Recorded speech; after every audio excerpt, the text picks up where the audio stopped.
Uh, okay, so welcome everyone to, I can see that there's a lot of enthusiasm for this special lecture of ICTSs. This is one of our flagship lectures, the Infosys-ICTS Turing lectures. And these have been in the fields of computer science, biology, engineering, and I mean, Turing being very broad polymath, I think a lot of the topics that he's touched on. And Turing, by the way, has a Indian connection, a minor Indian connection, which people may not know. His parents were actually in South India, in Kunur, near Uti, and that's where he was conceived in some sense. So he was, I think, he was born in England. But anyway, so it's a great pleasure to have Andrea Montanari here for this lecture, and I'm thankful to him for agreeing to give this set of 3 lectures. I'll now hand it over to Praneeth to introduce the speaker. And thank you, Rajesh. It's a pleasure and honor to welcome Professor Andrea Montanari to ICTS to deliver the Turing lectures. Professor Montanari is the John D. and Sigrid Banks Professor of Statistics and Mathematics at Stanford University, and he has done several foundational works across different areas, including information theory, statistics, probability, optimization, and machine learning. Just to give a couple of examples of the foundational works that Andrea has done. So there is a family of foundational algorithms called message passing algorithms, which are very widely used both in error correcting codes as well as in several statistical estimation problems. Andrea pioneered the techniques that helped us understand the true power of these message passing algorithms and also design even better versions of message passing algorithms. And Andrea has also developed techniques that really help us understand optimization landscapes of large dimensional non-convex optimization problems. And Andrea again has received several awards, including the CNRS Bronze Medal. He's an IEEE and IMS Fellow. He's been a sectional speaker at ICM International Congress of Mathematicians in 2020 and several other awards. So it's a pleasure to have Professor Andrea Montanari here. And I request Professor Vivek Borkar to please come and hand over a small memento.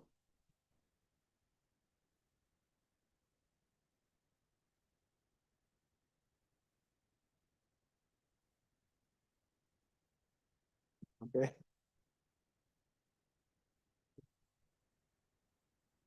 A sweatshirt and a mug. Okay. That's always useful. Okay, thanks everybody for coming. Thanks for the invitation. It's my 3rd or 4th time in India, and I'm enjoying it already.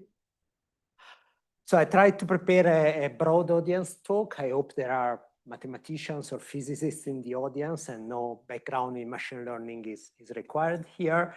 I'm sorry for those of you that are experts in machine learning. You will get a little bit bored, at least at the beginning.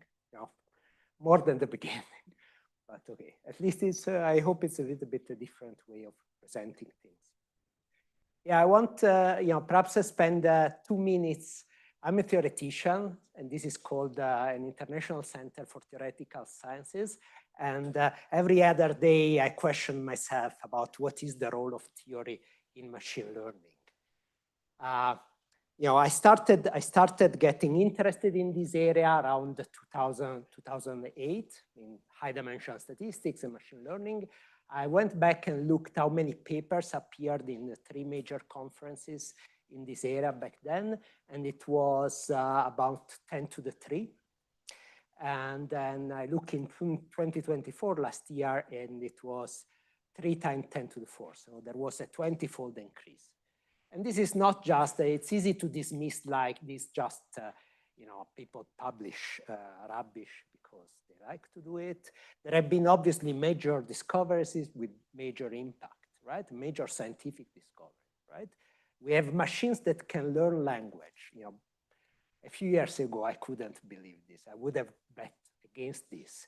They can learn from examples during a conversation. You can converse and they can learn in context what they say. And they exhibit, step-by-step problem solving. You can tell them to solve a problem, to tell you what are the steps that they find to solve the problem, and they will do it. And this is mind-boggling. And you know, as a scientist, I wish I could tell the story that this was a great success of the scientific method. And the scientific method being, you know, you start with a theory perhaps, and then you formulate hypotheses, you compute predictions on the basis of this theory, and then you go and check these predictions in experiments, and then go back and improve your theory. And this is how science worked for several centuries, how physics works, etc. But this is not really, you know, let's be honest, this is not really how progress was achieved in machine learning. It was achieved a lot through this other kind of cycle where people started, you know, putting together big, large-scale benchmark, challenge benchmark, and then there was some kind of the characteristic property of this benchmark is that it's easy to evaluate the performance of an algorithm, of a learning algorithm of this benchmark. This is a very precise number, so you can compare to algorithm. And there was often either an explicit or implicit competition among research groups trying to achieve the best possible performance. And then you know, there was a winning architecture of a winning algorithm, and this all of a sudden gets spread everywhere, you know, because once there is an architecture that beats all the other, that demonstrably beats this on a benchmark, everybody can adopt it because this is shared on GitHub, etc. And there are institutions for this. So as you see, this is not the traditional loops, and this is not the traditional institutions like scientific journals of conference. The main, you know, dissemination happens through GitHub or through Hugging Face. Doesn't happen in conferences or in scientific journals. Okay, so this loop doesn't have theory in it. So where is theory? Okay, this is a snapshot from GitHub. Well, there is a significant, if you look at what theoreticians are doing these days in this field, there are, you know, a few different things that they are trying to do. Some of the theory that is being done is a little bit off the loop, in the sense is that one architecture wins this race. Every other year, one architecture wins. And then there is, you know, 100 papers trying to prove why that architecture is really, really a good idea, right? And then another one surpasses it. And that is, I mean, these are all good papers. It's not, they are very interesting papers, all of them. But it's a little bit frustrating. For instance, in generative modeling, a few years ago, GAN, you know, generative adversarial network, were the hot topics, and hundreds of papers explained that this is a terrific idea. And then this passed.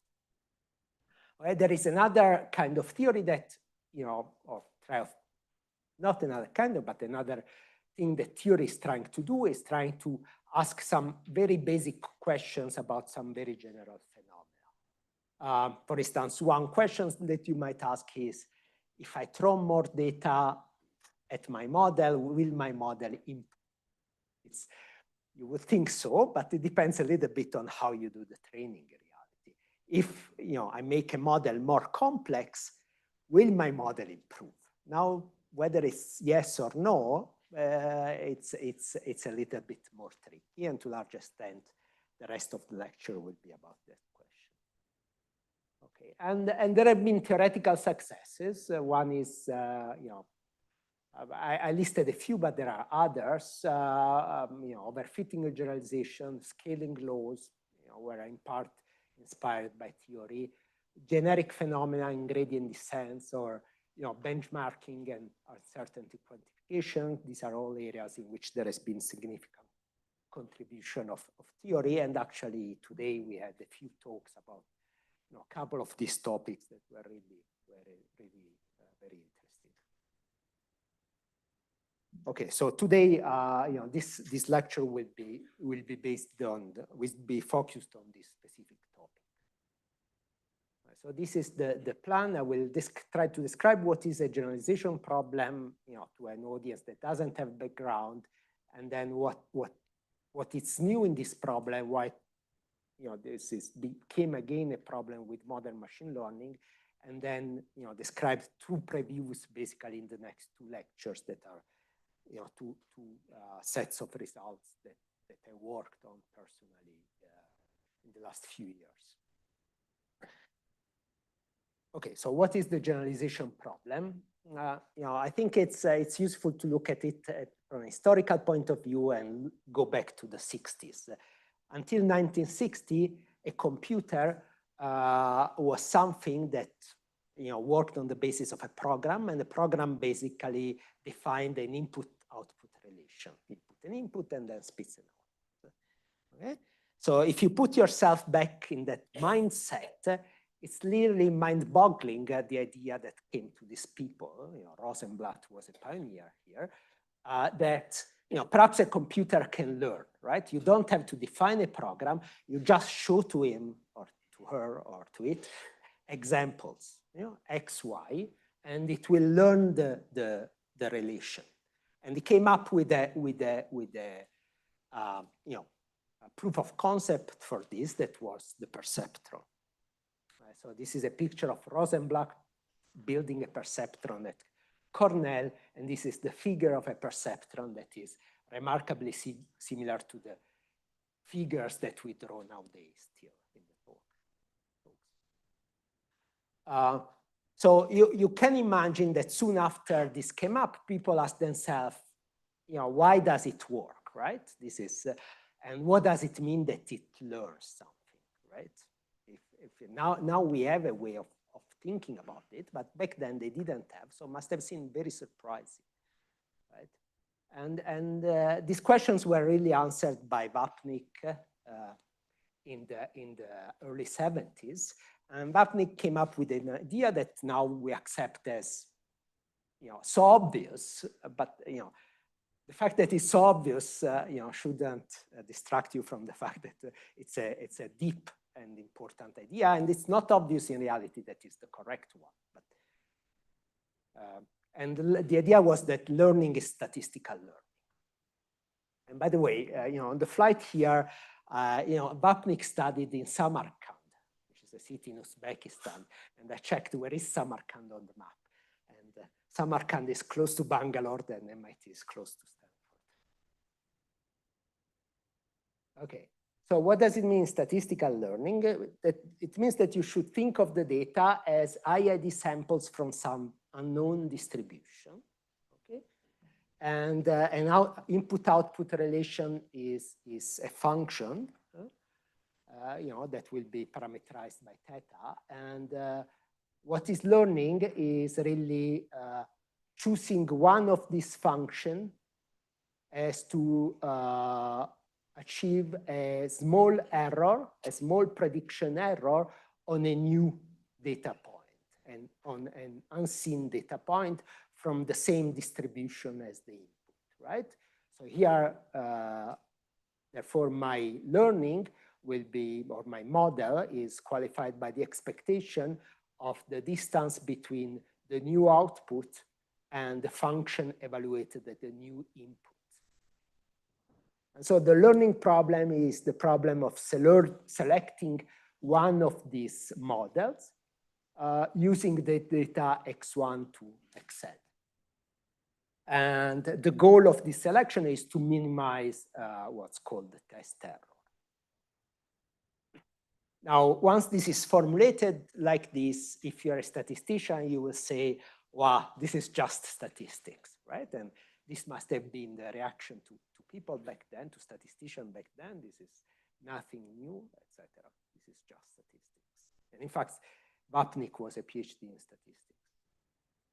Okay, if I want to make this very concrete, say that my distance function is 0, 1, I have my capital M model, and each model scores a 0 and 1 on one of the data points, right?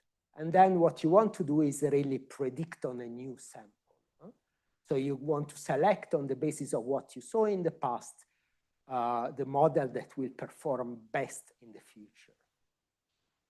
And how should you go about that? Well, it makes sense to summarize this observation by computing the empirical risk. That is, in this case, as the fraction of ones in each column. Okay. And on the other hand, what you want to minimize is the population risk or the test error, that is the expectation of the last row. Right? So you have this observed empirical risk, and what you want to minimize is this expectation here. Does this make sense to everybody?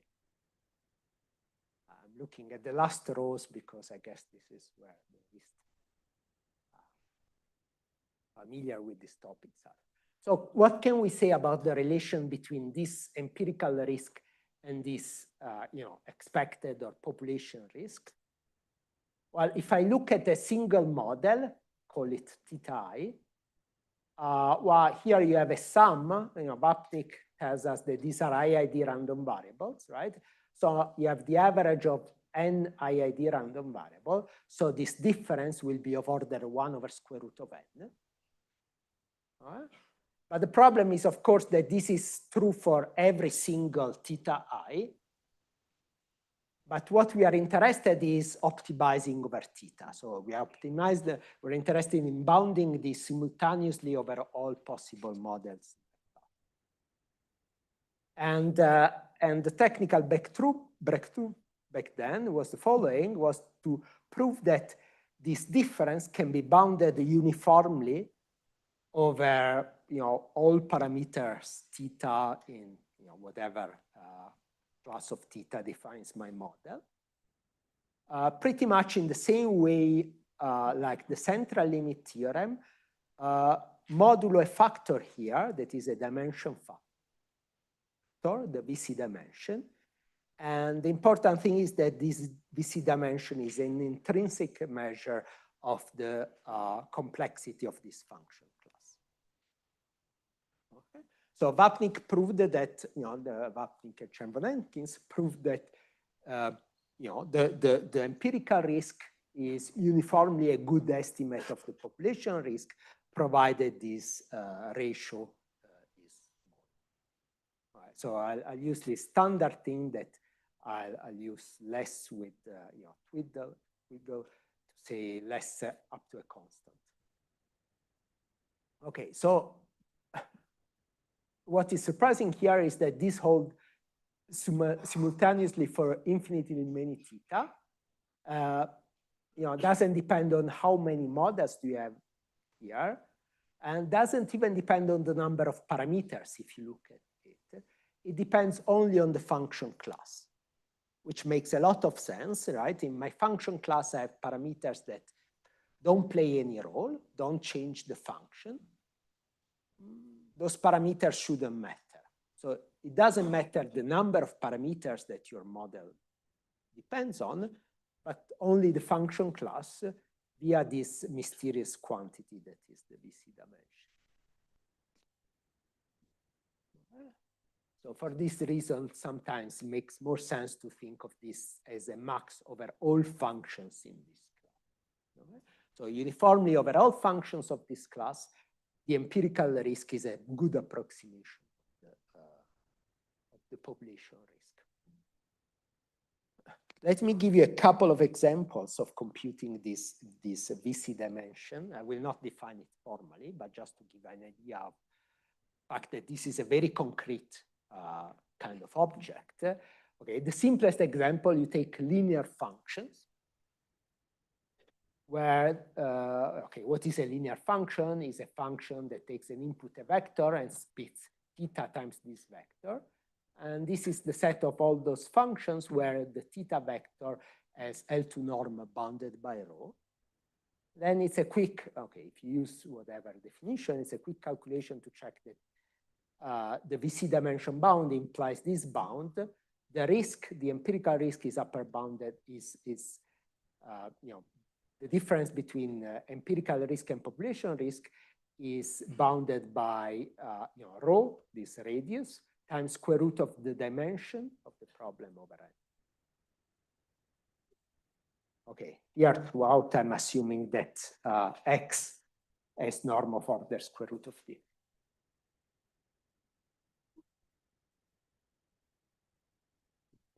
You have to assume something on the norm of X. All right. So this is a simple example. So as you see here, these things depends only on rho. And if the norm, in reality, this square root of d that appears at the numerator is really the norm of X. So if the norm of X was bounded, this could be infinite. Second simple example, less simple example is two-layer neural networks. So what is a two-layer neural network? Is something that takes again, input X, and then computes a bunch of inner product with the vectors Wi, and the vector Wi's will have norm 1 here, and then applies a nonlinearity, and then takes a linear combination of those, okay, with the coefficient AI. So here in this model, what is, so this defines the function class, where I put this constraint on the parameters. I will ask that the L2 norm of the Wi is 1, and the L1 norm of the second layer weights of this AI is bounded by gamma. Okay? So here the L1 norm, of course, the sum of the absolute values of the AIs. Okay? So it is actually it's a 30 years old paper by Peter Bartlett that, again, the difference between empirical error and population error is upper bounded by, this L1 norm, so by gamma times again square root of d over n. So modulo this gamma, this is basically the same complexity, this function class, despite it looks much more complicated, as the same complexity as just linear functions. There is one interesting fact about this result of Peter is that it is independent of the number of neurons. So you could have a network that is infinitely large and still has finite complexity. So it makes perfect sense to think of networks with infinitely many parameters, and still, the VC theorem will allow you to bound the difference between population and empirical error. Okay, so what is the consequence of this bound? The consequence of this bound is the following.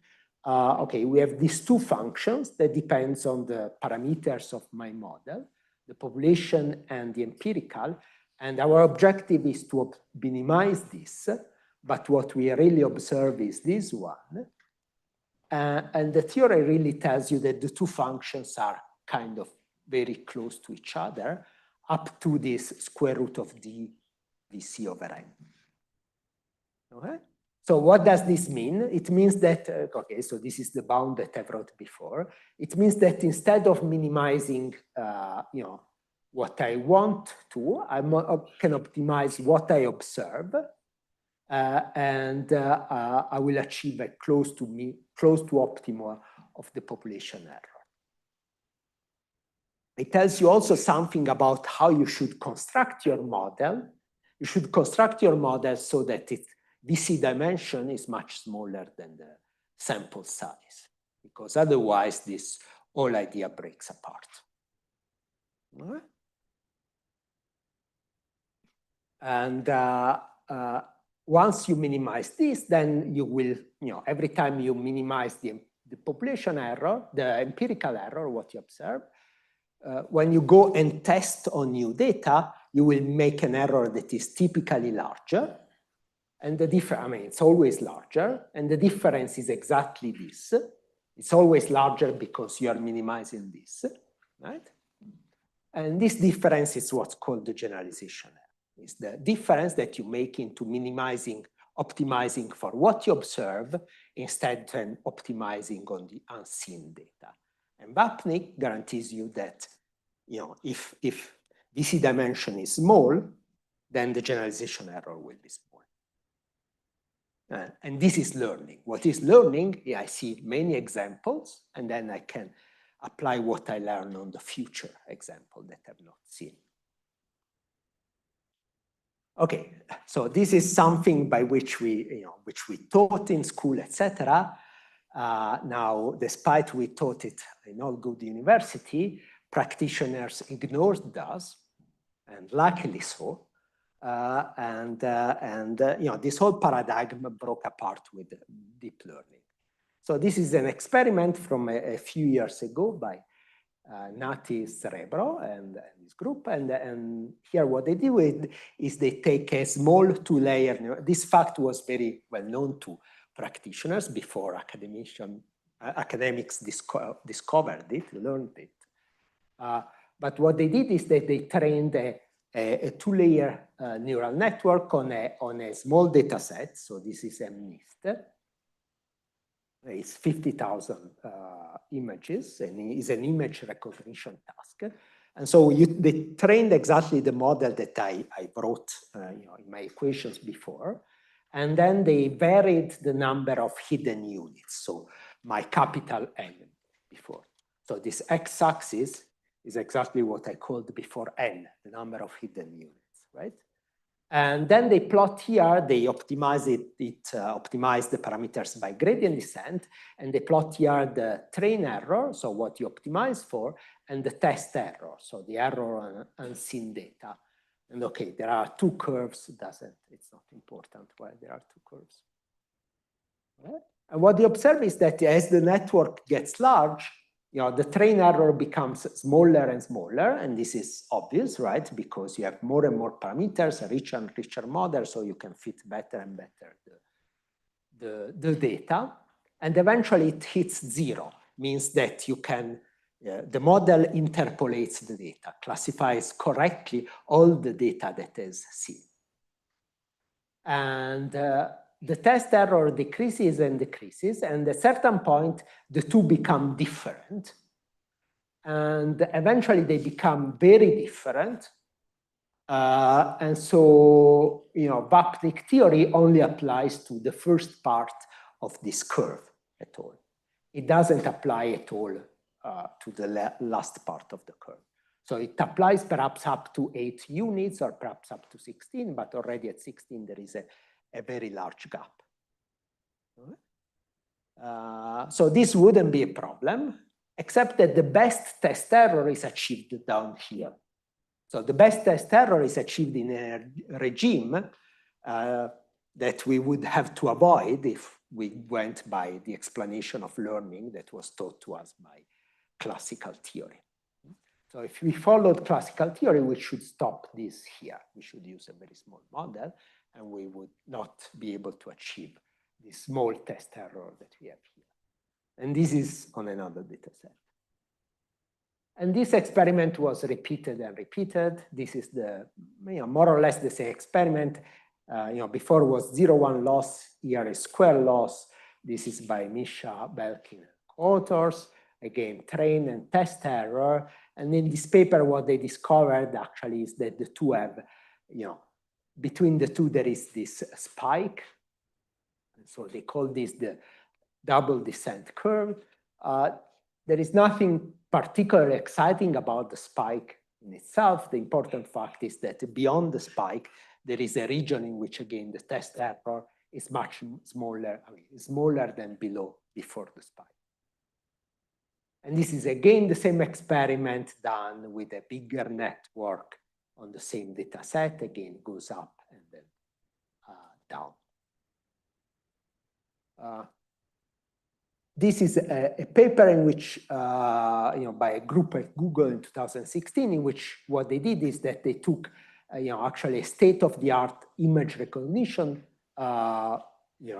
network, and then they took a relatively, a bit larger data set, and then they, CIFAR10, and then they replaced some of the labels or all of the labels by purely random labels. So these are images, the labels are the classes of the image, the object that is in the image.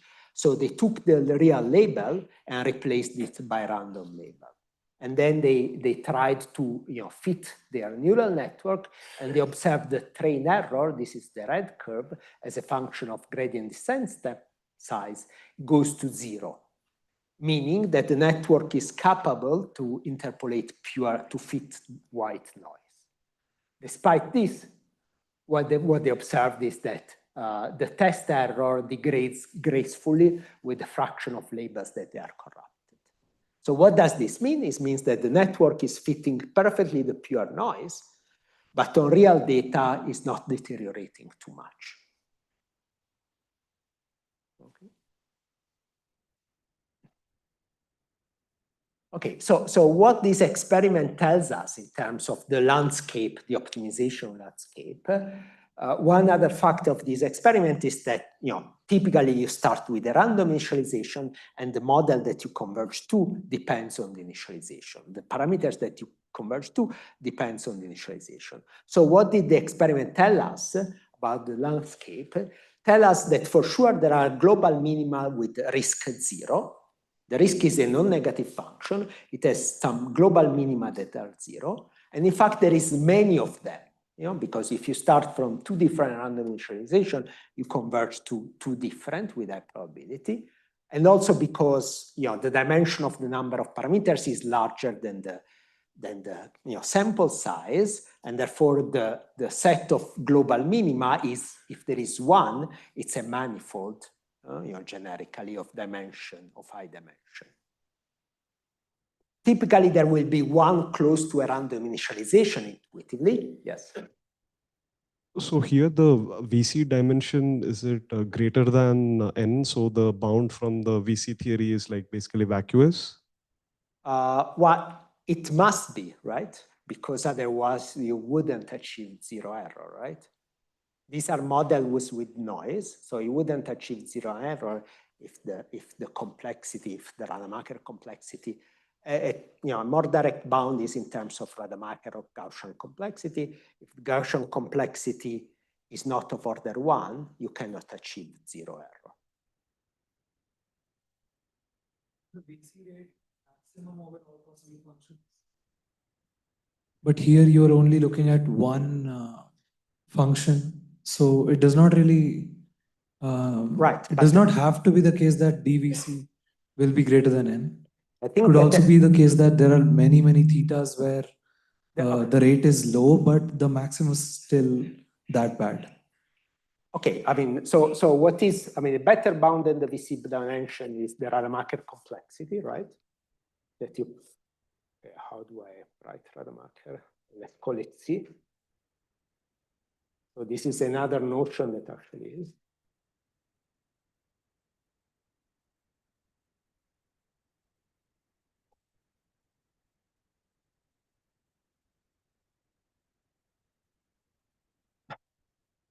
Right, so if you observe this, the function that you achieve here, right, must necessarily have these of order 1.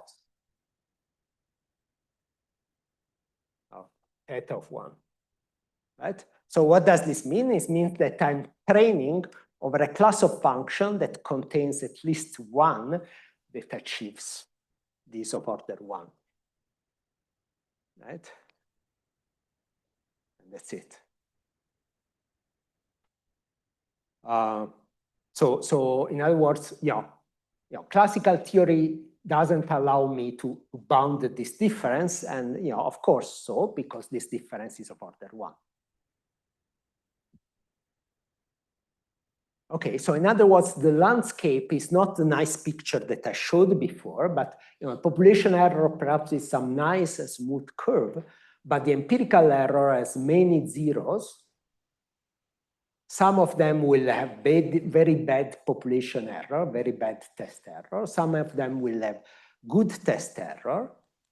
And at this point, the question is how it comes that I now run my optimization algorithm to minimize the blue curve and obtain a good value of the red curve. So why does minimizing this gives model with small population error? And of course, yeah. Actually, the landscape changes with the data, right? Xi, Yi. Yeah. So it is possible that for ground truth data, the landscape is much nicer. and only when you keep on introducing noise, the landscape becomes. Yeah. Okay. So there is, you can have, interpolator, so zero test error, because the data is not noisy, right? For instance, the data is linearly separable, and you fit a linear model, and then that's perfectly fine, right? So here I'm always thinking, so that can be an explanation in some cases, of course, but cannot be the whole story, right? Because of this experiment in which you take, these experiments in which you take real data and you add artificially noise to them by flipping, for instance, labels, right? In that case, of course, the test error must always be, non-zero, right? So this zero of the train error must happen just because of, because the model complexity is too large. Okay, so this requires to think again, basically, this paradigm of learning. And, if you think about it, any explanation must involve the dynamics, because it's very easy to construct in these models, minima, global minima of the train error that are very bad test error, because there are global minima that have very large norm and they are very irregular, etc. So all of this must involve, understanding something about the optimization dynamics.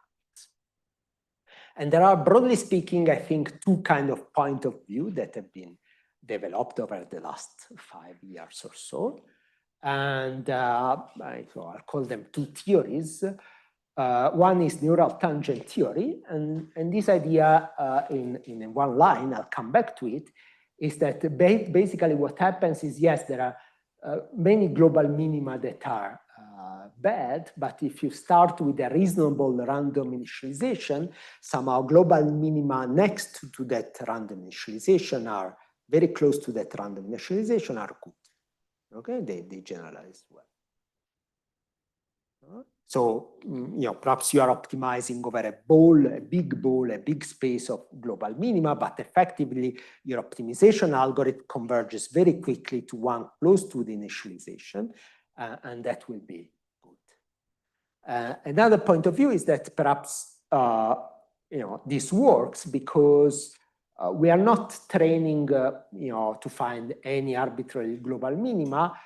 We are training with gradient descent starting at a random initialization, and very quickly this learns the right features, the right representation, the right factors that influence y, depending on x, the right features. And so it achieves very closely a point that is close to the minimizer of this. And in those few steps, overfitting cannot take place. Okay? So theta, in the very first few steps, evolved to a minimizer of the population risk by some mechanism. And in those few steps, you cannot overfit, so you cannot learn enough about this random landscape to minimize those random landscapes. That suggests that you don't need too many parameters. If that's the correct explanation, even if you have few parameters, you achieve. Perhaps it might be, right? In the example actually that I will talk about, most of this, rest of this lecture and next two, is true. You can do that with a few parameters, right? The problem is always with a few parameters is, you need to know the underlying structure, right? So here, the idea is, perhaps there is a latent, set of features that are the really important one, and then the neural network learns these latent features very quickly, and in that time, overfitting cannot take place. If you know those, right representation of the data, perhaps it's true, you could, not use deep learning, etc. But in practice, you don't know it. So then one can make an argument that if you don't know the latest latent features, then having more parameters and this property is still good. Yeah. But okay, so this is very high level. So let me, go a little bit more in technical detail. And again, I'll take as an example also because this is the one on which I understand the best. Again, the case of very simple 2 layers fully connected neural networks, parameterized by the AI and the WI, and the AI are real numbers and the WI, I'll take them of unit norm. The total number of parameters of this model is the number of neurons times the input dimension. And I will always think of training them with square loss, right? So I minimize the square loss, and this is of course the test error. And throughout these lectures, I'll take or for most of them, I'll take a very simple example for the data. In my opinion, this is a little bit the hydrogen atom of this angle of theory. It's called classically the single index model. I take the xi to be standard Gaussian, so the xi's don't have any structure. All the structure is in the yi, and the yi are some function of a one-dimensional projection of the xi. So w star is a vector of norm 1, and the response only depends on the input through the projection on w star, and perhaps there is some noise added to it. Does the model make sense to everybody? So I want to just to learn this basically. It's almost a linear model except for this nonlinearity. Okay, so what does a little bit more concretely this neural tangent theory mean? It says the following: you have the space of parameters that is RP, and there is a manifold of empirical risk minimizers. So these are points at which the empirical risk is 0, so where you interpolate perfectly the data. In this problem with square loss, this is the set of parameter theta, where yi is equal to f of xi theta for each I, less than lowercase n. Okay, so this is like imposing a set of lowercase n equation on p unknowns. Okay, so n equations on n d unknowns. So generically, the set of solutions of this will be a manifold of dimension whatever nd minus n, which is much larger than 1. So what people say is, okay, so intuitively, if I start at a random, this manifold is so big that if I start at a random initialization, there is a solution very close. And if I run gradient descent, I will converge very quickly to this solution.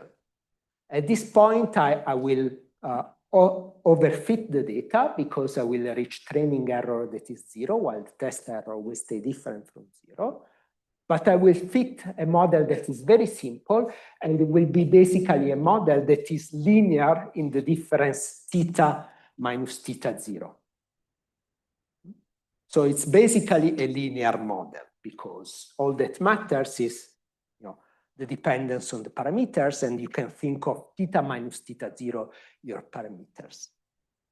If you know the analysis of this thing, and I'll get back to it, the model will be statistically suboptimal typically. So it will require many more data than information theoretically necessary for solving the problem that I described. The feature learning theory, what it says is, okay, what is really important in this problem, again, your data is some function basically of W star transpose times X. So what's really important to learn your function is to learn this direction W star. And why it's difficult? Well, because you are working in D dimension, perhaps D is very large, and figuring out this dimension, this direction in D dimension from data can be difficult. But look, my network actually has exactly the right structure. It's some coefficient, some function of W transpose times X, right? So if these W vectors align with W star, probably my math network is learning the data model, okay? So if these Wi align with W star, then I'm in good shape. And this phenomenon is in this, what is feature learning in this context? You are learning, it's of course a very simple case, but you are learning the right low-dimensional representation of the data that is projecting the data on W star. And there is a certain number of papers that show exactly this. Show that, under certain assumption of sigma and phi, etc., what happens is that you run perhaps a few steps of gradient descent, and the very first few steps, even one step of gradient descent in some cases, and just one step of gradient descent points all the W's in the right direction of W star. And after that happens, after that direction is learned, everything becomes very easy somehow. This converges very quickly. In fact, after that happens, it's sufficient to fit this weight to get the AIs to get a very good model. This mode of learning is feature learning. Yeah. So I have one question. So you presented this as if there are two theories. So is there like some kind of double slit experiment to say which is the correct one, or do we just keep both of them? Okay, this is excellent question, which is an academic jargon, means I have it on my next slide. So these are two theories. One is global minima near a random initialization behave well, and the second, few steps of GD converge to argmin. And there are papers with theorems that proves that one of the two happens. Okay. And so the question is, how the two fit together? And the punchline that I want to try to convey today and the next is that, okay, some kind of attempt to understand how they fit together, okay, when one does hold and when the other holds.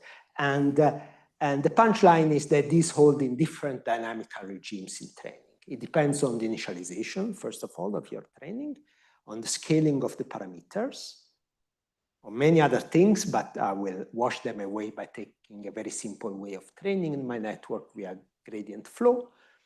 But interestingly, it depends also on the dynamics, meaning on different time scale, you will see different type of models emerge.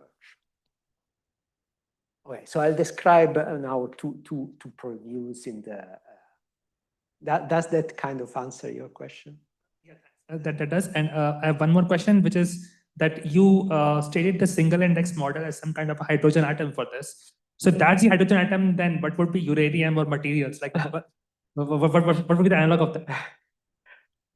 Uranium or beryllium, okay, so you're meaning not a complex biomolecule, but something still quite more complicated. Well, if you go the next after, still about this, there are lots of things that I must confess I kind of understand, but I cannot prove, right? And then after this, even if you go to k-index models, so models that depend on a k-dimensional subspace, there are even more, even for fixed case, there are even more things that I cannot prove. If k scales with n, there are, humongous number of things that I cannot prove. And then you can think of models that don't depend on a low-dimensional, linear low-dimensional, sets of features, but non-linear set of features. There, I don't even know exactly what is the right formulation of the problem, right? Here, what I'm saying is that, what I said here is that my data, depends on this low-dimensional projection. The k-index model means that, okay, now I take this to be a matrix that is k by d, right? But now I can take here instead an inner function that is non-linear. Right? So all of these are interesting things, I think. And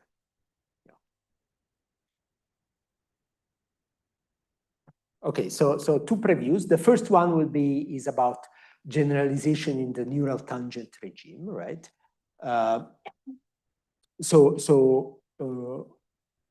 First of all, how do you go about doing computations for this neural tangent theory? Well, the idea is very simple. Again, I don't know if I have again the figure here, but the picture was what? The picture was that there is a high-dimensional manifold of global minima of this cost function. And then you start at a random initialization, and then gradient descent very quickly converges to a global minimum close to this random initialization. So this suggests that you can zoom in here and basically perform a Taylor expansion around this random initialization. Okay. So let's do the Taylor. So this is a Taylor expansion in the parameters of the network, right? So this means there are two types of parameters, first layer weights and second layer weights. And okay, there is a zeroth order term that doesn't really matter because this depends only on the initialization, not on the parameters that I'm trying to fit. And then there is a first order term. So the first order term will contain the derivatives with respect to the Wj, and this is what it boils down to, right? Because if you take the first order expansion of sigma, you get sigma prime times the change of Wj times the Aj, which I can reabsorb in the change, and I call this vector Bj. So this is the initialization. And then there is the first order expansion of the Aj. Well, that's very easy. This is a linear function. It gives me simply something like that. Right? So this is the first order term of the Taylor expansion in parameters. This piece is not really important. Why it's not important? Well, heuristically, what happens here is that this piece has only capital N free parameters, this B bar J, while this piece has capital N times D free parameters, all these vectors Bj, because these are N D-dimensional vectors. So this piece has many more free parameters than this one. So if you want, you can think just of this model. Okay. So neural tangent theory is telling you, okay, what the neural network is doing is really a complicated way, or perhaps a convenient way, to fit this linear model. Now, what is the fitting procedure of this linear model? Well, if I zoom around this randomization, now I zoomed in the wrong position here. Let's do another zoom here. If I zoom in here, this looks like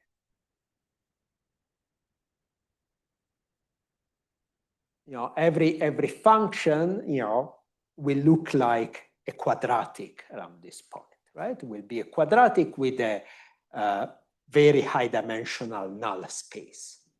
And now if you run gradient descent in a quadratic with a null space, what you do is you converge to the point that is closest in Euclidean distance to the original, to the initial point. This is just, if you come, do roll ball down a parabolic well, you go down to the closest point, right?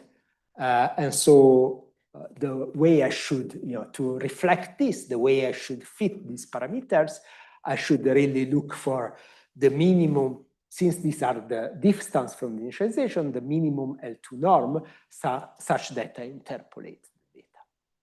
All right?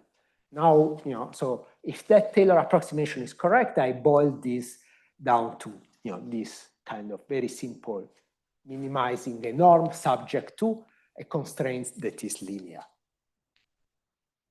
Okay, I can write this even more explicitly, or perhaps less explicitly. This model is linear, so you can write it always like it's linear in the parameters, not in the inputs. You can always write it like B times phi of x. So phi of x is a certain featurization map, and if I roll out my Taylor expansion, this is what the featurization map looks like. It's an n by d vector. This is obtained by repeating n times the input vector xi, and each time multiplying it by sigma prime of w at initialization times xi. And what you are doing is that you are minimizing this. So if I stack all of these vectors in a matrix, I'm minimizing norm of B subject to Z times B equal Y. This is what I'm doing of, I can stick in a Lagrange parameters and see it like that.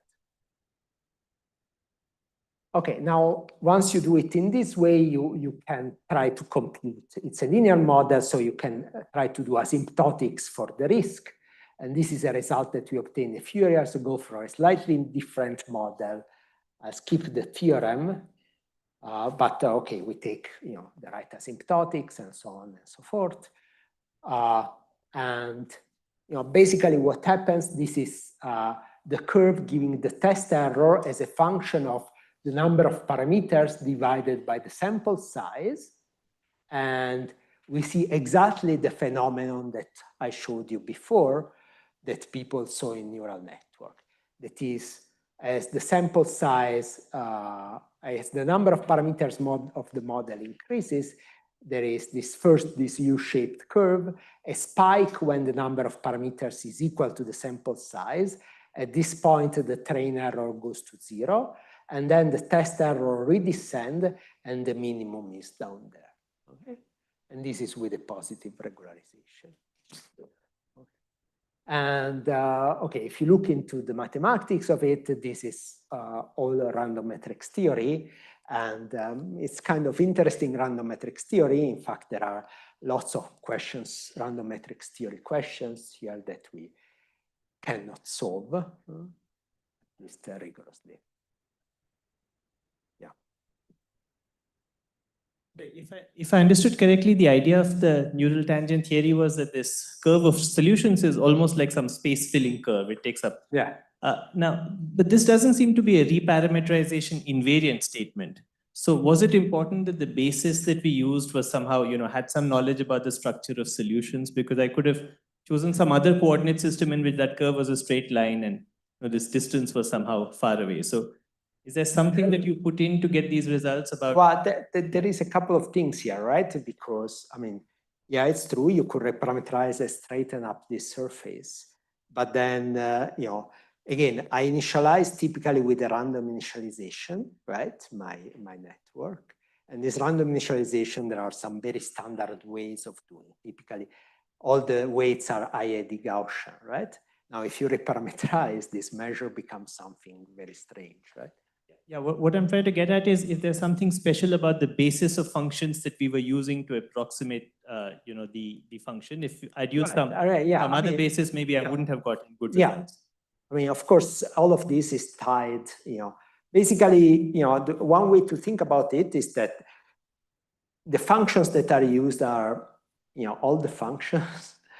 But the parameterization is very special, and the initialization determines a measure on this space of functions that is kind of very special, right? And by this, now, okay, as I'm saying it, I realize that thinking it that way makes me more confused than, so I don't know if. Okay, my time is over. I want to say just one thing about this. Perhaps 5 more minutes. 5 more minutes, okay. Okay, so this is the story. So at least this neural tangent theory was, and it's still, there are, as I said, a lot of random, very interesting questions to answer here, I think. But at least as a proof of concept, demonstrate that this phenomenon is possible, right? Before doing this calculation, I heard people presenting me these results about neural networks with this thing, etc.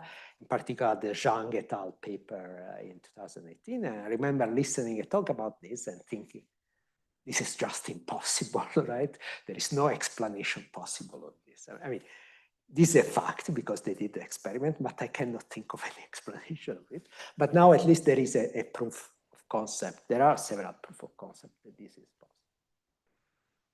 Okay, now how does this fit with feature learning?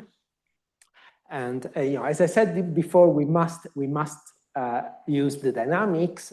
Dynamics must play a role, and the dynamics that we analyze this is gradient flow, so the simplest possible. So this is a good approximation of gradient descent for small step size.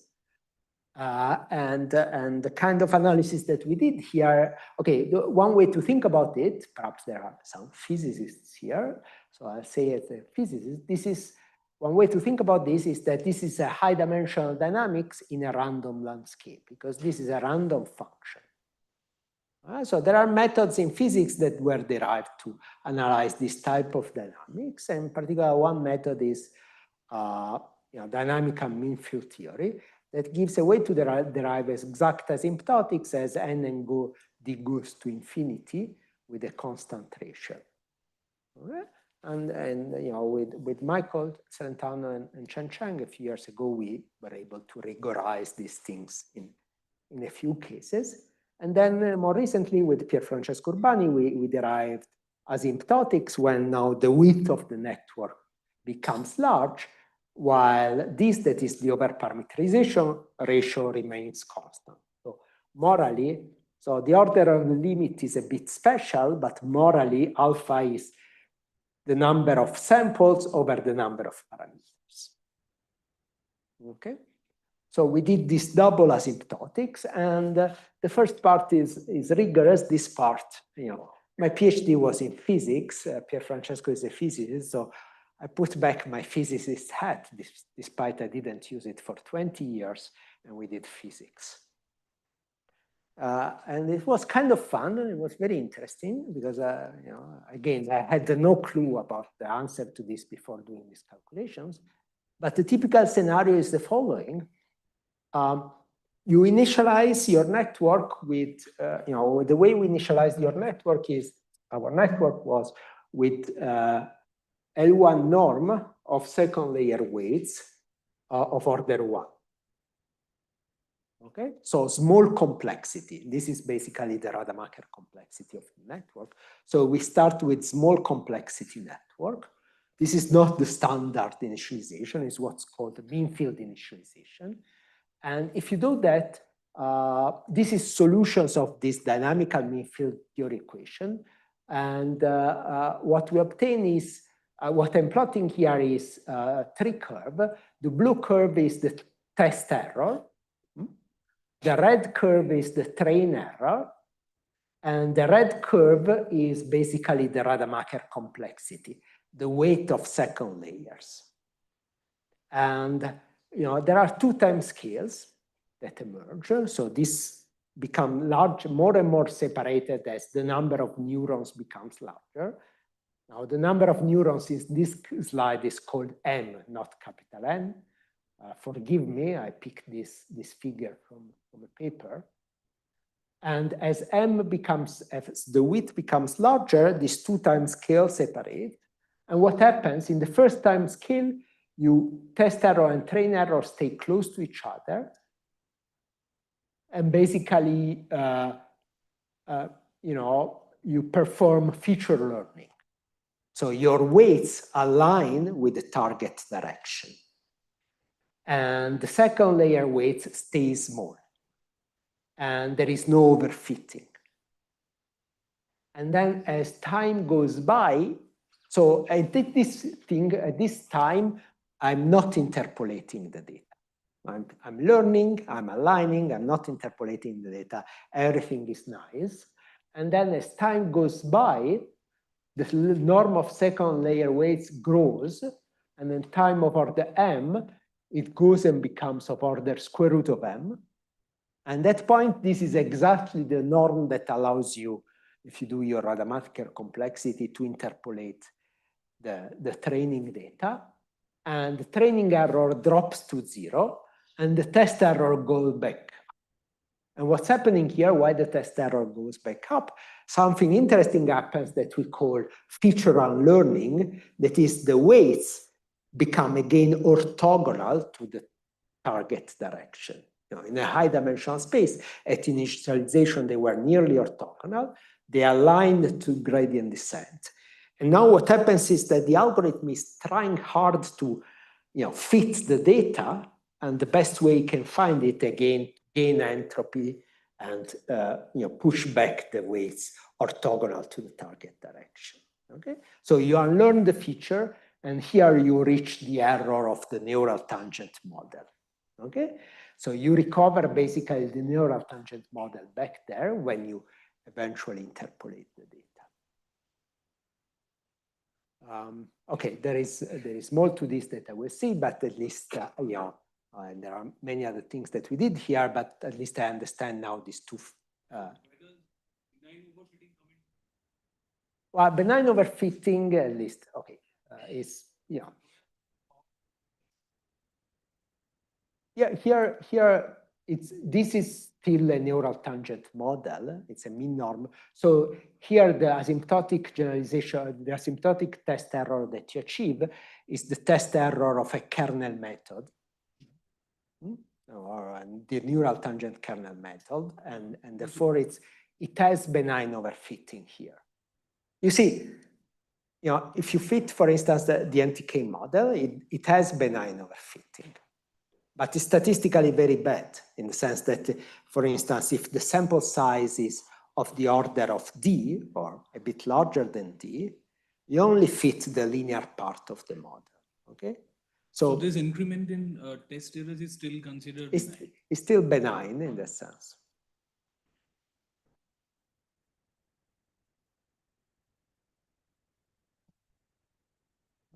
Okay, so this says a few things. Okay, so I think it's still important to ask fundamental questions about AI and you know, and what does it mean that AI models learn, what they learn and how they generalize, and you know, in the modern context, I think this requires to understand training dynamics in a crucial way because it's the dynamics that select the important models. That's all. Thank you.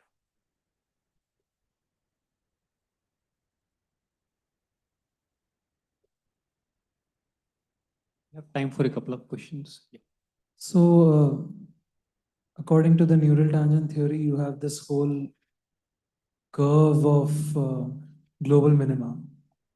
How do you understand which global minima is better than the other without having access to the generalization of it? Maybe just looking at the geometry of the loss manifold, just with that. Is it possible? Yeah, okay.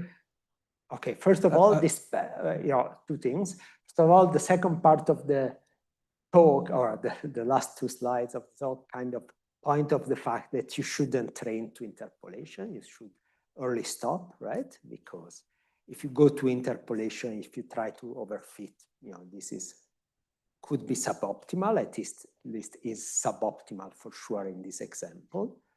And second, if you really want to interpolate, which one should you pick? You know, to be honest, I don't know. Of course, there is a lot of papers out there that says that you should pick minima with large curvature. I mean, with small curvature, flat minima, those generalize well. Yeah. There are several papers. I think there is reasonable evidence of that.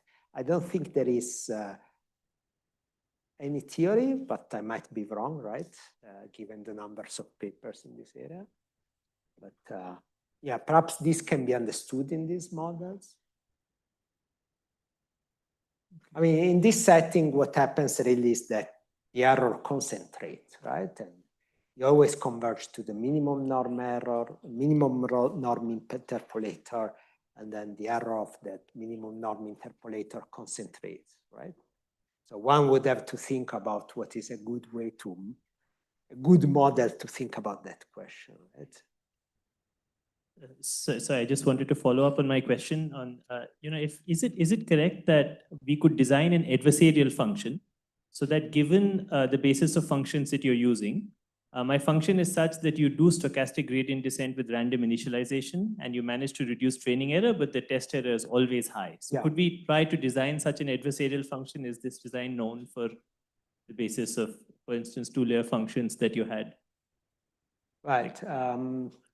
I think one can, yeah, okay. I don't know exactly about the question that you mentioned, but for I don't know of any paper doing that. I think it's not too hard to come up with an initialization such that you converge to a minimum and this minimum generalizes poorly. in fact, thinking the function phi that you had, you were trying to learn a function phi using this Turing neural network. Could I design my function phi so that the network fails to learn it well? I mean, I kind of want to reparameterize the curve so that it becomes straight. And I want to design my function phi so that in those reparameterized variables, it's a simple function. So maybe in the variables you're currently using it, you know. Well, but the function phi, yeah, I don't understand.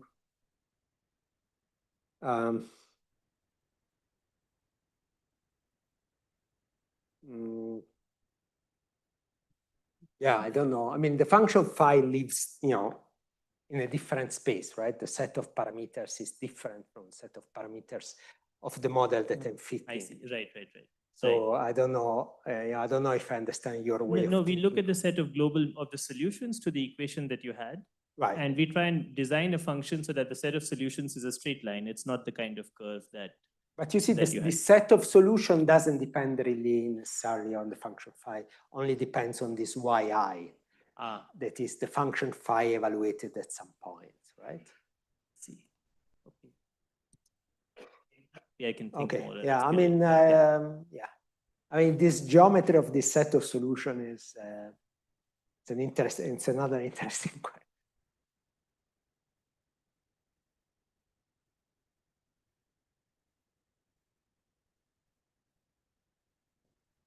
So I have two questions about your last slide with the picture of the yeah. So there you said that in the NTK you end up with NTK after some time, but earlier you said that in the NTK you find something close to your random initialization. So are these two things somewhat connected? Well, I find the NTK in the following sense. You know, so what happens in with this sample size? So here we are studying this in a regime in which the sample size is larger than the dimension, but smaller than the square of the dimension. So what I'll explain is that in this setting, the NTK will learn only the linear component of my function phi. So it does something non-trivial. It learns the linear component, but is strongly suboptimal from a statistical viewpoint, right? So what I know is that if I look at the training with gradient flow, even if I start with small initialization, after I converge to an interpolator, the generalization error that I achieve is exactly the same as an NTK. Now, I don't know for sure that the model is the same, right? But in that sense, this is what I meant. Also, one more thing. So there is a phenomenon called grokking, where you just keep training forever, and your training loss kind of stays zero, but your test loss ends up improving after some time. So can that be explained somehow with this? Do we know? Yeah, perhaps. I mean, yeah. I mean,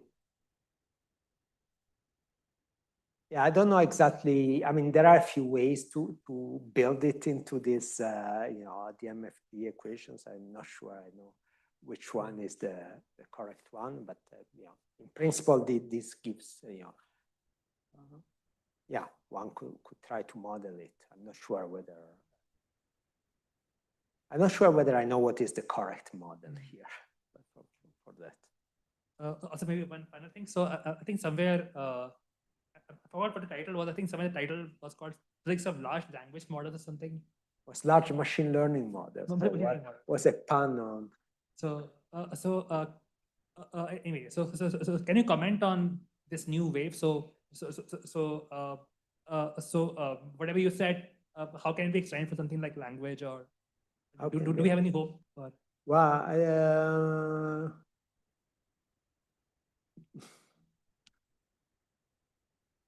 I think, I mean, there are, for me, I mean, so one question is that it's unclear to me whether the language model are still trained in a regime in which they are over-parameterized or not, right? One could argue, I guess, both ways, right? I mean, there is the question of early stopping, right? I think that's what last part of the talk is about early stopping, and early stopping improves generalization, and why early stopping becomes easier with large model. This appears from this time scale separation. You see this, there is this window between the early feature learning phase and the later overfitting phase. And anytime you stop in that regime, you achieve very similar test error, right? Okay, so this is a feature of this large 2 layers network, right? I don't know if it holds in other model, but it could explain why you learn well, right? Because you can early stop anywhere in this big interval and still perform well. Right. So this window diverges with the size of the network, right? And everywhere in this window you perform well, right? So training in this window is the right thing to do for these models. So this, is potentially a generalizable thing. And another thing that is, I think it's very interesting here is this increase of the Rademacher complexity, right? So this Rademacher complexity acts a little bit like a slow dynamical variable in the training, right? And so, it would be very interesting to understand this in other more complicated model. Is it always true that what happens is that the Rademacher complexity grows? You initialize with small, grows slowly over time, and all other dynamical variables kind of are optimized very quickly, right? So it's like there is a funnel, and the coordinate of this funnel is or a ravine, and the coordinate of this ravine is the Rademacher complexity. And all the other variables are minimized very quickly, and this evolves slowly, right? So it would be very interesting to understand whether, because that would explain a lot then, right? Would explain how it comes then, you stop early, or you stop at some point. I mean, you traverse the space of models in order of increasing complexity, right? And at each time scale, you hit a new complexity. And then, I mean, there are other examples in which people have seen things that are similar, but I mean, it would be an intellectually, I think, very clarifying picture if that happened. Thanks a lot. Let's continue the discussions outside. We have a high tea setup where we can continue the discussions. Let's thank Andrea for wonderful lecture.